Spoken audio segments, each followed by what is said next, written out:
All right, you guys, welcome to another episode of Unfiltered Fridays on the Consistency Corner podcast. Fun fact, I had to ask ChatGPT if I'm supposed to call these podcasts Unfiltered Fridays or Friday. And if it's plural, do I use an apostrophe or no? And ChatGPT told me don't use an apostrophe. Yes, it can be plural, but if you're talking about one particular episode, then don't make it plural. So I'm still a little confused, but I'm not good at grammar and I never claimed to be. So there's that. But I am excited to have my friend Jessica on today because Jessica is another person who, like ChatGPT, I don't feel dumb asking questions to about certain things because she keeps it real. Like she's a real life person, real life human who I'm friends with on the internet, which, like, I don't know, those are some great kinds of friends to have. And I can totally send her a DM and ask her some stuff. And we're going to talk about meal planning today because that's one of the things that she specializes in. And as busy business owning moms wearing all the hats, that's one of the things that sometimes feels like, ugh, can somebody just do this for me? So we're going to talk about that. But Jessica, I'm excited to have you here. Thanks so much for being on Unfiltered Fridays and being willing to have an unfiltered conversation. And before we get into it, can you just share with everybody a little bit about you? I love podcasting and I love just gabbing with girlfriends. So this is kind of the best of both worlds, Ruthie. Thank you for having me. My name is Jessica. I am a Southern Belle. So if you cannot tell by my accent, I live in Georgia. Born and raised here. I am a mom of two young kiddos that are in elementary school. I am a wife to my high school sweetheart, and I am also an accountability coach. So I love helping women, really specifically business owners who are also women, create habits with their meal planning and with their movement so they can feel good in their bodies again. Yeah. So that's definitely something that I think many of us need, me included. So, before we get into meal planning and those things, I want to hear a little bit more. I know you left a corporate job to kind of jump out on your own, and a lot of us are in a similar situation where we've recently left and or we're hoping to leave someday. I'd love to hear a little bit more about that story and how kind of that got you to where you are today. Yes. I call that my former life because it feels like, doesn't it feel like a different life?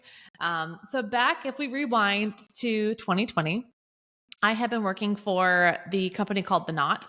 They're a big bridal magazine and website, and they helped, couples connect with wedding pros. So I sold advertising for The Knot for I think 7 or 8 years. And I never really felt like super, super fulfilled by this job, but it was a legit job. Like I was making bank, I was getting to travel. It was, luxury brand that like everyone knows. And it looked like a really glam job from the outside. But on the inside, I was really not happy and not fulfilled. So I started to kind of feel like there's got to be more to this. There's got to be more for me, but I never really saw myself as a business owner. I never really knew like what that next thing was.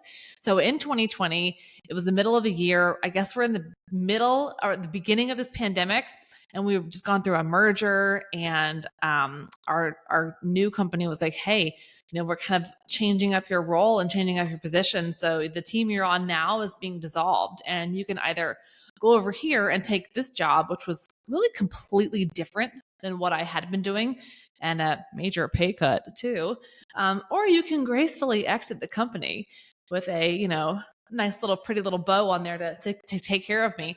And I chose the latter of the two. And I felt like that was just the universe not nudging me, but like shoving me off the cliff and being like, this is your time, Jess. Like, this is your opportunity. And my husband backed me. He was like, you're worth a lot more than that.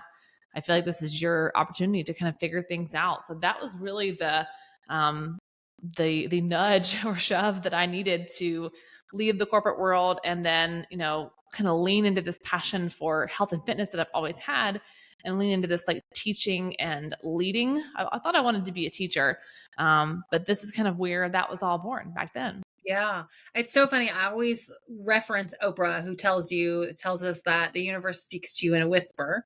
And if you don't listen, it talks a little louder. And if you don't listen, it talks a little louder. And if you still don't listen, it hits you with a brick wall because it's like, Yep. hey, you got to listen. And so those moments happen along the way. And I love that you bet on yourself and you were like, you know what?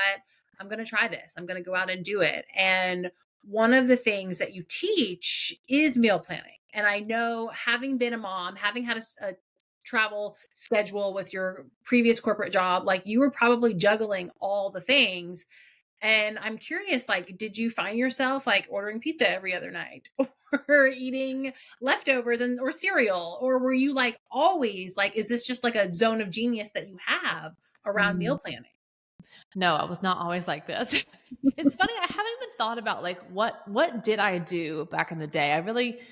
I have always liked to cook. I really got into baking post college, so I just loved being in the kitchen, but it was after I had kids that things really shifted. I was like, "Oh boy, I don't have time to spend literally all day on a Sunday, like baking my favorite pumpkin loaf and trying this new like 3-course Indian dish that I've always wanted to try. Like, mama didn't have that kind of time anymore. So it was really having children and figuring out how to juggle that schedule that it took me a lot of kind of trial and error of like, okay, this isn't working. This isn't working.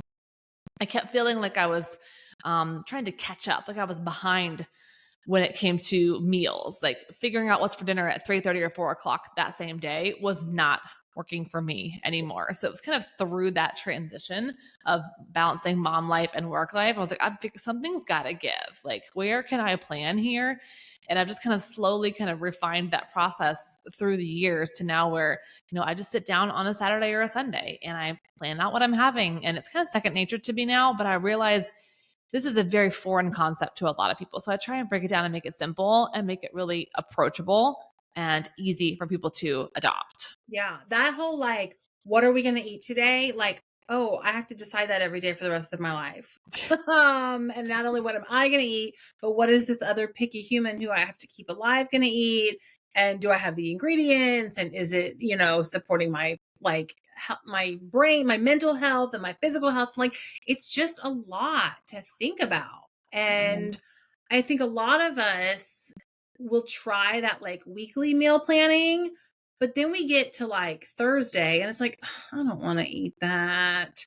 So, any tips for like if you find yourself doing the meal planning, but then not sticking to the plan? Yes. And I too feel that way sometimes.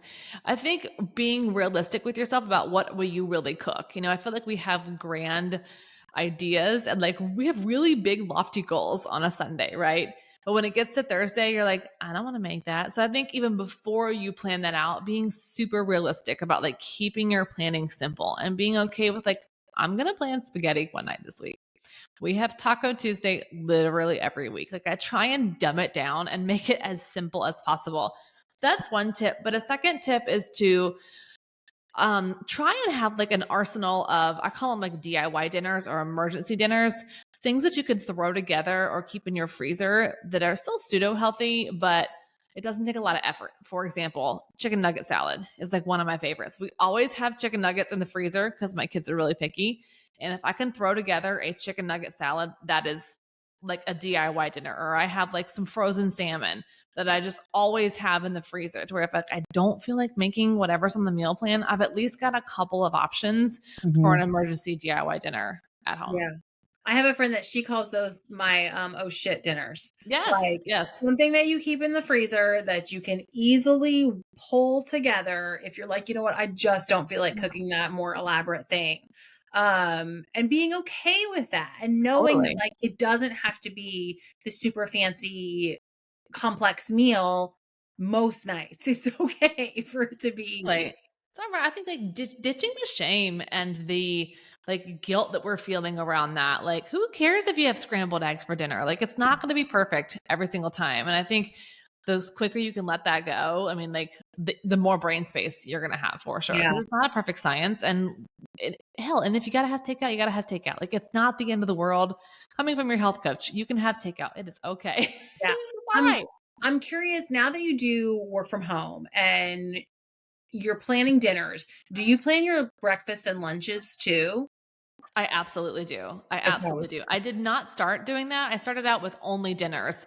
And that's really what I recommend to my clients and the people in my membership. I say like, let's start small. I ask them, what meal is your Achilles heel? Meaning Mhm. like which one is the hardest for you to make really solid choices for? For a lot of like business owners like us, it's lunch.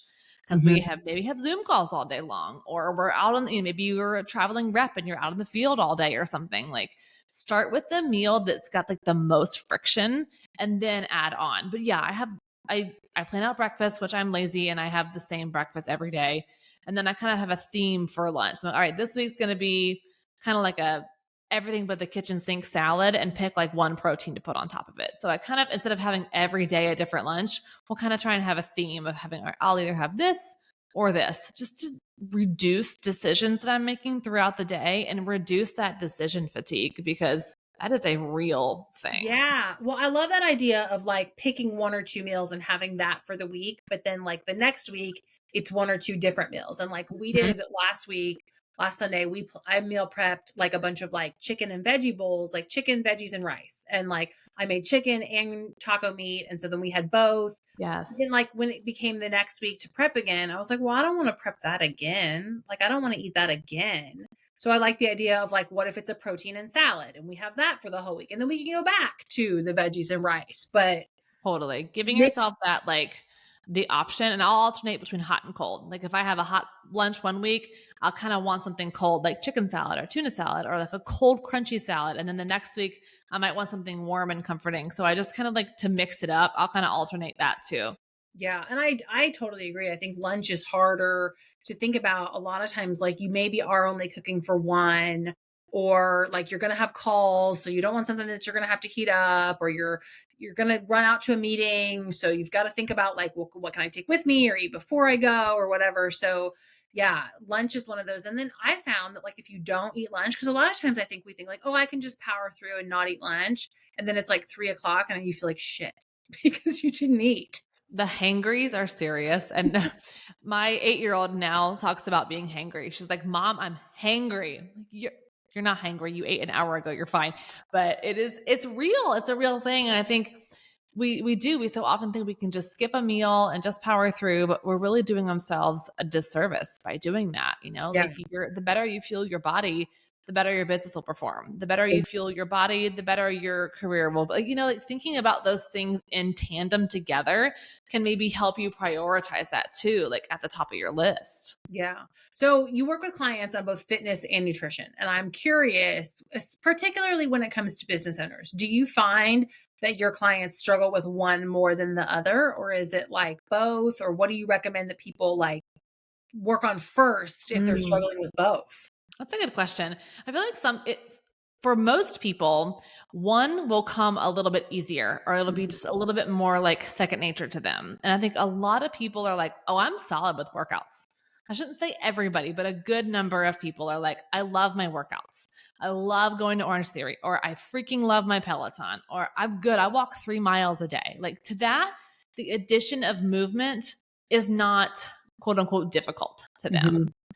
But asking them to give up this or asking them to change that with their diet, food is so freaking personal, Ruthie. Like it's so damn personal. And I'm just like, if you make me give up my coffee creamer, I'll kill you. Like people have such deep feelings about that. So I think if I had to pick one or the other, it'd be food.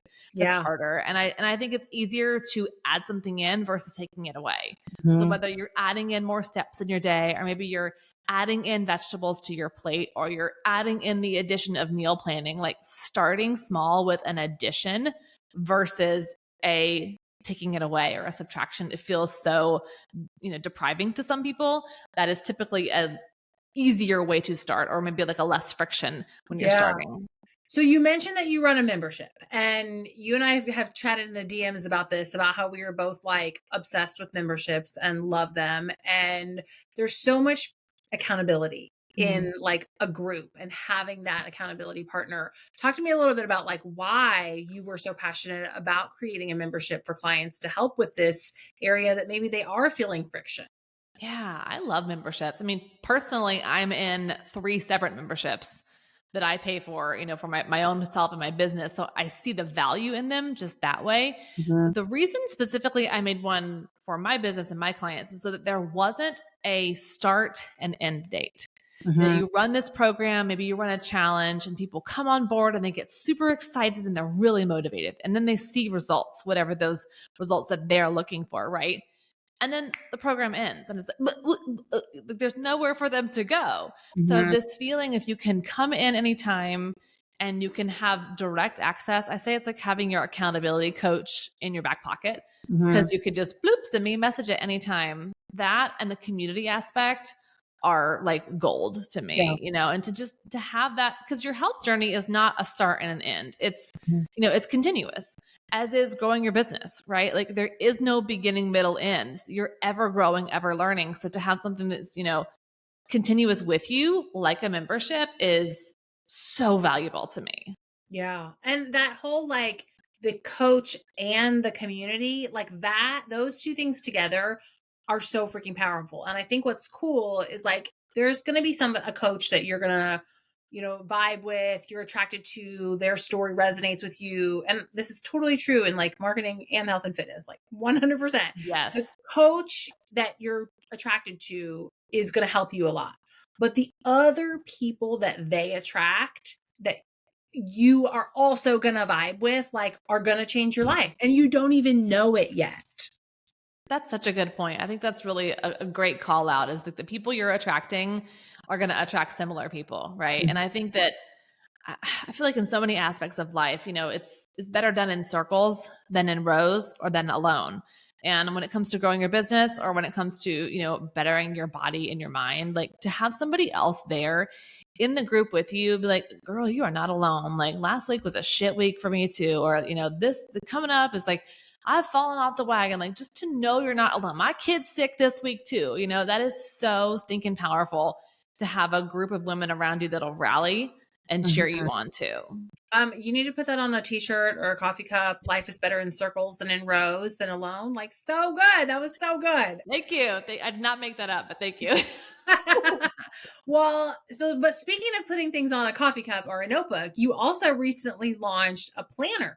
So, as somebody who is equally obsessed with planners, notebooks, pins, calendars, all the things to keep us organized, talk to me about that process of creating your own planner. My goodness, if I could like just be buried in like a paper store, I'd be so happy. Like I too love paper and stationery, and like as I'm holding like my favorite pen over here, like it's my child. So planners are my favorite. It's funny, I remember the exact moment when I said it out loud for the first time that I wanted to create a planner. I was on a walk outside with my husband last July. We were sweating our butts off outside in Georgia.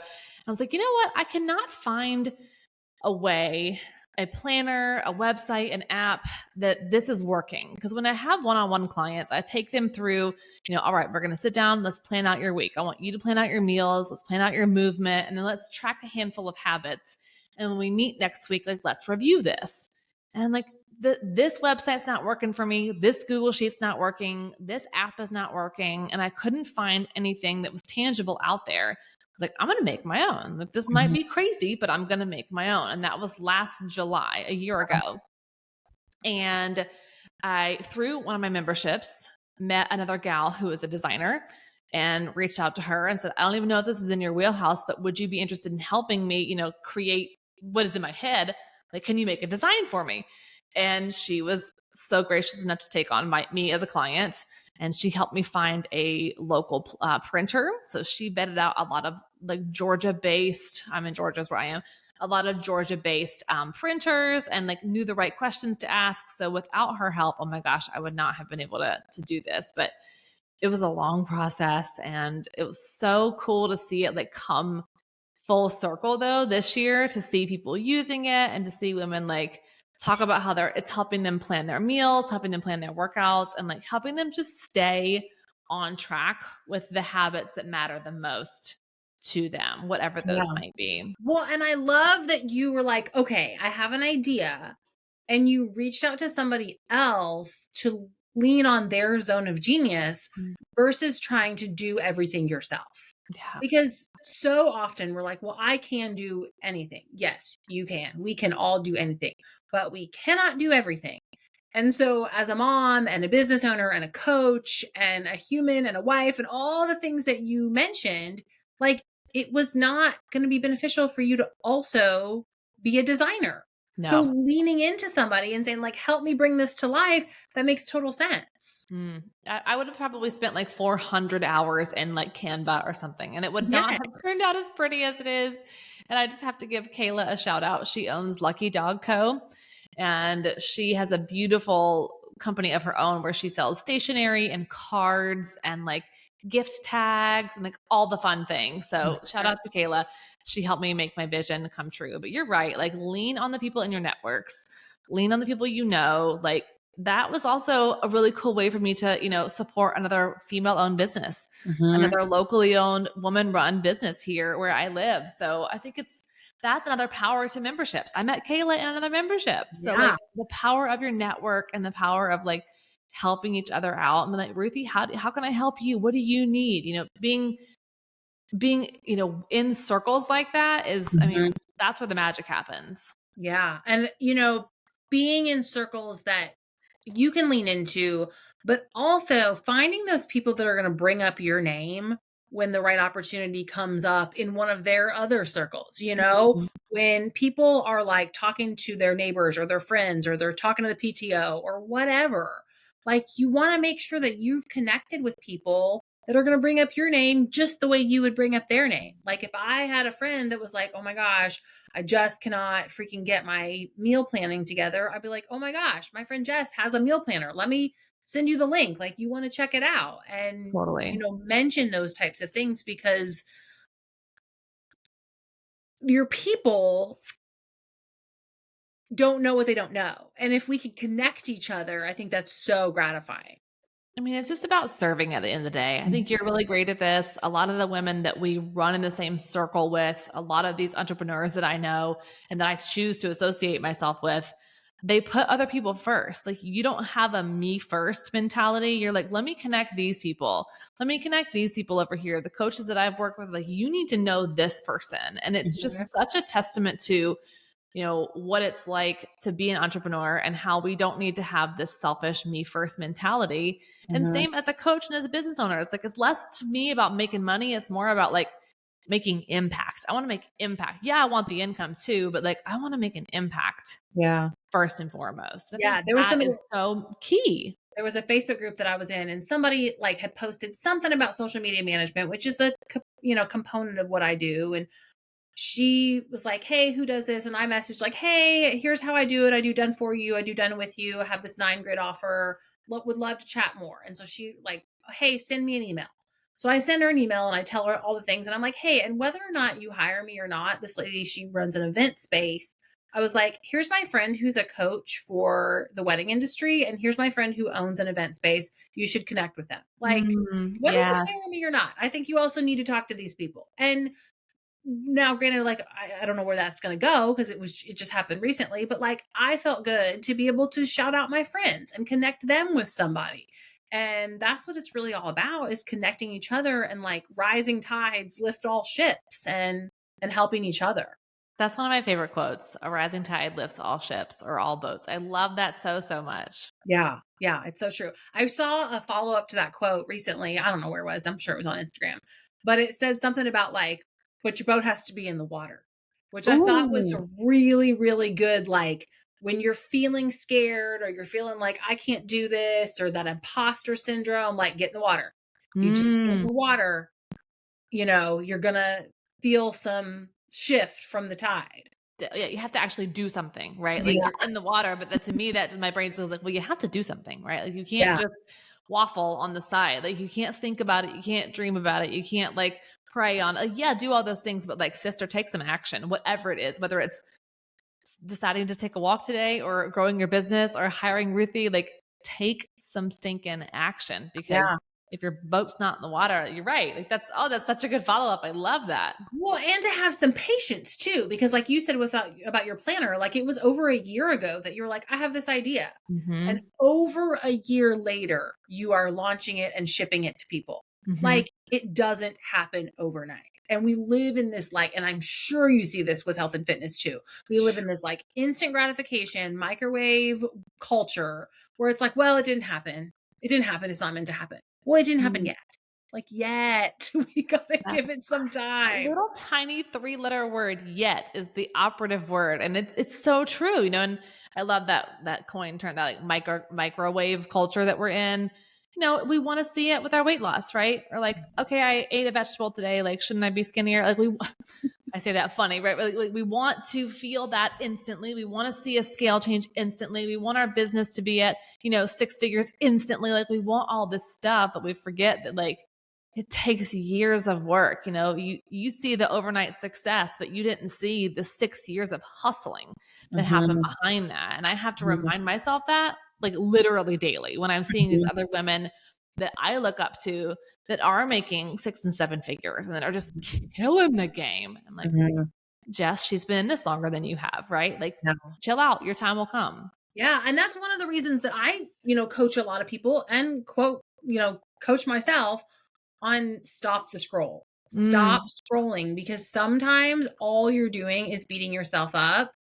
You tell yourself you're getting inspired, but really you're beating yourself up and comparing. And so like having that awareness of like, okay, this isn't serving me right now. Yes, that might be inspiring, but I'm not feeling inspired. So I need to like take a step back and, either unfollow or just minimize how much we're mm. consuming.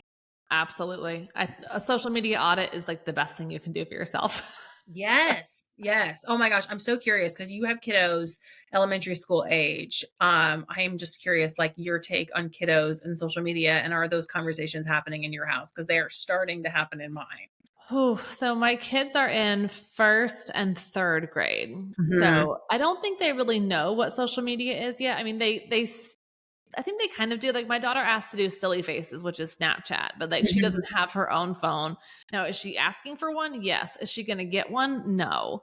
The longer I can hold out on them from having their own phones and definitely social media, I mean, the better. But then, God, on the flip side, I'm chastising myself at the same time, Ruthie, because I'm like, well, Jess, you spend half your time on Instagram. Like, who the hell are you to say that? Yeah, But I want to protect my children from honestly, from the anxiety and from the comparisonitis that I feel when I yeah, open Instagram. Only I'm 38 and I can distinguish the fact that this is an airbrushed model, but Ellie cannot. She's right. 8. My husband and I So, were so oof. they came up over the weekend that my son wanted to make TikToks. Now, he's 8, he's in 2nd grade. He knows what TikTok is because he has some older friends in the Mhm. neighborhood that are in like 4th, 5th, 6th grade that he'll kind of run around with every so often that they know what TikTok is and Right. they have phones. And I always say like, I'm not their mom. The rules in our house may not apply to them, but they apply to you. And I'm like explaining to him, like, listen, mommy uses social media for her business. Like, I don't know if you know this, but this is actually how I make money. I use it for my job. What are you going to use it for? And he's like, well, I want to make funny videos. Okay, you want to make funny videos and you think that's fine because you're creative, that's fine, but they're going to be private so nobody can see them. And he's like, well, then nobody can like them. And I'm like, you're right. Well, that's not fair. And I'm like, why do you need strangers on the internet to like your stuff? And it's like, oh my gosh, I'm having this conversation with an 8-year-old who, to your point, like their brain is not fully developed enough Yes. to know that like likes from strangers on the internet don't matter. It's a whole thing. And my husband and I went to him and I was like, listen, I need you to get on board with this. I need you to like help me and do some research and start figuring out how to have these conversations because they're only going to get more as they get Yeah. older. So true. Have you seen the documentary? Is it The Social Dilemma? Is that the one about Yes. Zuckerberg and like all of that?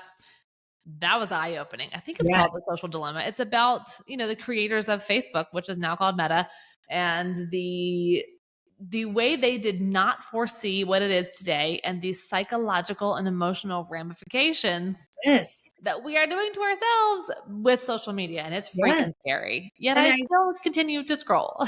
Yeah, well, and so when I was talking to him and his friends, because he had a couple buddies over here who were in like 4th grade and 5th grade or something like that.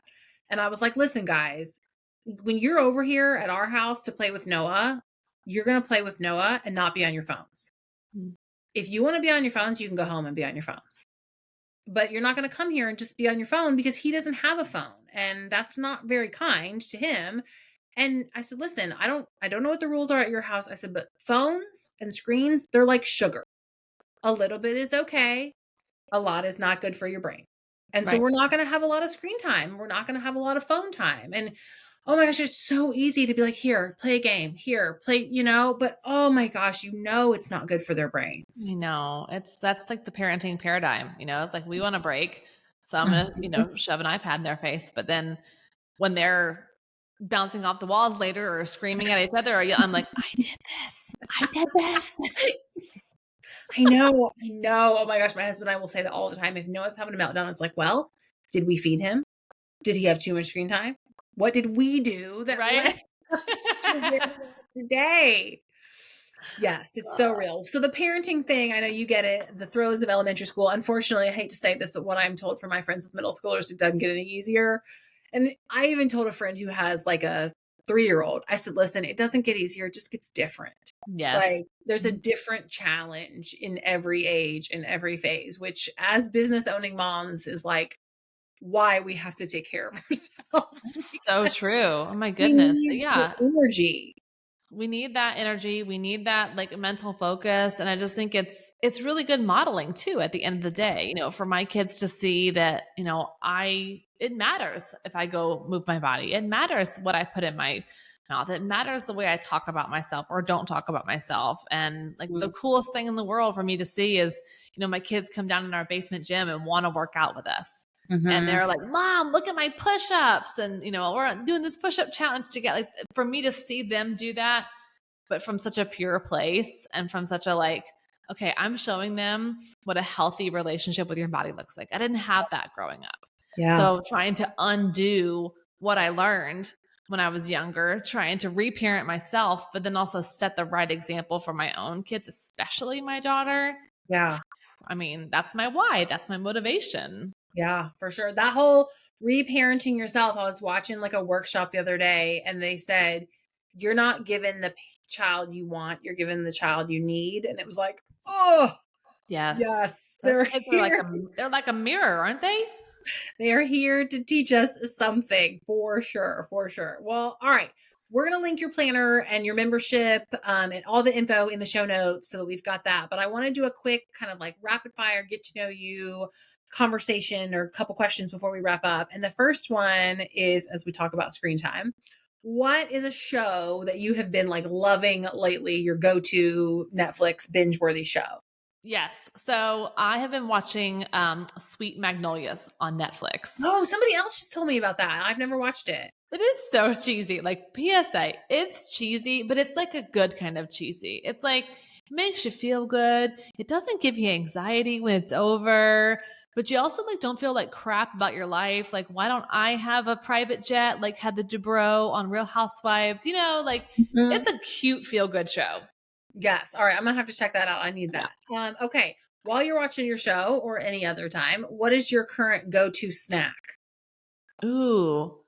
If I'm watching a show, it's probably in the evening. And my favorite evening snack has been Greek yogurt with honey and peanut butter and sometimes mini chocolate chips in it. Ooh, that's Like fun. Do you do the high protein, high fat like snack. Are you doing the powdered peanut butter or regular? I like the regular. Okay. Yeah. Mm-hmm. I tried the I don't know, it was like an Instagram trend of like putting protein powder in yogurt. Yeah. People said it tasted like cake batter. I did not enjoy it. I've tried that, but the consistency is funky. That's why I add the peanut butter because it Yeah. adds a bit more protein and some of the good fat in there. But you get a lot of protein in Greek yogurt in general. So Yeah, for sure. I love I made Dunkaroo dip where you use Greek yogurt, Cool Whip, and cake mix. Yum. And the first time I made it, the recipe I found, you used like a whole thing of cake mix. And I didn't use a whole thing. I used like 3/4 because I'd used a cup for some birthday pancakes, but it was really thick. Mm-hmm. And so then I found another recipe where you only use like a half a cup of cake mix. And that was perfect. Like super That feels light, right. with Yeah. maybe that little cake flavor, and you could dip apples into it. Or so I that's bet like the kids would like that. yes, a good go-to snack. And you get protein because it's got the yogurt in it. So that's fun. All right. So along with your snacks, what is your go-to adult beverage right now and non-adult beverage? My favorite adult beverage is definitely a glass of wine. If it's in the summertime, it's like a dry white, like a Sauvignon Blanc. If it's cooler, I love a good Cabernet from California. Okay. I do not like red wine at all. I just can't get on board. I never have liked it. But white wine all day long. Yeah.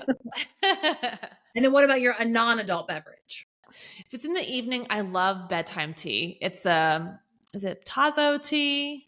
Yeah, I think it's a Tazo brand of bedtime tea. It's just like warm and comforting and it's got like sleepy vibes in it. So that kind of helps me wind down. And you and I were DMing about Ollipops, and you were the one that Yes. said, I think you were the one that, no, who told me? Somebody told me to find the cream soda one, and I found it at Target. Yes. It's so good. Oh, no, I think I told you root beer, Yes, but that maybe one's my second favorite. Cream okay, soda and yes. root beer are both so good. I did not like cherry cola. That was one that was not great, but so far everything else has been really, really good. Olipop, I tried the root beer, which is really good for a treat. It definitely tastes like root beer to me. Probably because I haven't had root beer in 20 years. So, you know, what was the other one? Oh, the vintage Coke one, like the one that's supposed to taste like vintage cola. That's pretty Yeah. good too. I haven't tried that one. I'll have to try that one. But Yeah. I like cream soda and root beer, and the orange one is also really good. Those are good for a treat, something different. Yes, yes. All right. And then my last question is, where is the last place that you traveled that was a really great vacation that you would recommend? Ooh, so my husband and I just did an all-inclusive adult only trip to the Dominican Republic. Mhm. And it was fabulous. I mean, it was just so nice. We went to Punta Cana in the Dominican Republic and definitely do all inclusive, adults only. And it was just nice to not have to do anything, right? Like I Yeah. was not making dinner for anybody. I was not picking out clothes. I mean, like the only decision was like, what's the next drink I'm going to have? Like that Yeah. was the only decision I had to make. Did you guys go, was it just you two or did you go with other couples? It was just the two of us. Yeah. Okay, yeah. Hmm. We the last adult only trip we did was for a friend's 40th birthday, so it was with other couples.